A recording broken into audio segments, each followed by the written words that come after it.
Comment vous expliquez la baisse de l'influence française dans la région? Pas uniquement dans le Sahel, mais aussi dans l'Afrique de l'Ouest, par exemple.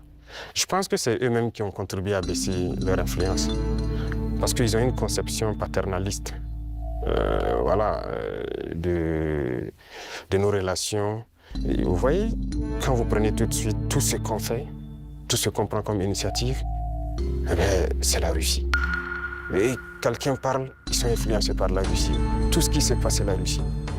Pourquoi ils ont les yeux fermés comme ça? Donc l'Africain n'est pas capable de développer quelque chose. L'Africain n'est pas capable d'inventer, d'innover, de prendre des initiatives. C'est ça que nous combattons. Et tant qu'ils vont continuer de voir l'Africain comme ça, comme un sous-homme qui n'est pas capable de réfléchir, qui n'est pas capable d'innover, capable d'inventer, on ne pourra jamais être amis. Les époques ont changé. Donc c'est la vision même qu'ils ont du noir. Il faut qu'ils arrêtent ça. Parce qu'en nous traitant comme ça, c'est comme s'ils voient le noir comme un sous-homme. Et là, c'est dangereux.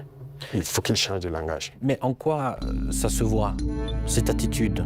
Et regardez dans leurs discours. Regardez dans leurs discours. Même le président français, toujours dans ses discours, les jeunes Africains sont influencés par la Russie. Il le dit.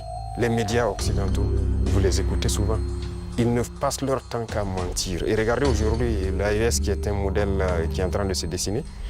Ils ne peuvent pas se lever du matin au soir sans parler du Burkina ou parler de l'AES. C'est impossible pour eux. Et chaque fois, ils cherchent à envoyer des informations pour diviser, pour manipuler la jeunesse. Mais ça ne passe plus. Je pense que les gens sont assez conscients, les gens ont l'œil ouvert. Et vous tous, vous êtes victimes de ces gens-là, la communication. Ce qu'ils font, ce qu'ils disent sur la Russie et tout, on le sait. Jusqu'aujourd'hui, il y a des jeunes Africains qui ont les yeux toujours fermés, qui croient à leurs mensonges. Le récit de la Seconde Guerre mondiale. J'écoutais la dernière fois, quelqu'un disait qu'à la fin de la guerre, dans les 10 années qui ont suivi, si on demandait en Europe qui a gagné la guerre, les gens disaient c'est la Russie. Mais aujourd'hui, si vous demandez en Europe qui a gagné la guerre, ils vont dire que ce sont les Occidentaux. Par la communication, ils ont réussi à renverser l'histoire. Et l'histoire africaine aussi, ils ont tout manigancé pour faire passer les mensonges. Et ça fait que les jeunes Africains, certains ne connaissent même pas l'histoire de l'Afrique. Qu'est-ce que l'Afrique a fait? Certains ne savent même pas que nos grands-parents ont combattu, ont été mis à l'avant comme chair à canon. Et au retour, ils les ont tués comme des animaux. Est-ce que les gens savent que quand la France expérimentait sa première bombe atomique, ce sont des soldats noirs qu'ils ont mis à côté dans le rayon létal pour voir l'effet que ça fait? Sortons les archives.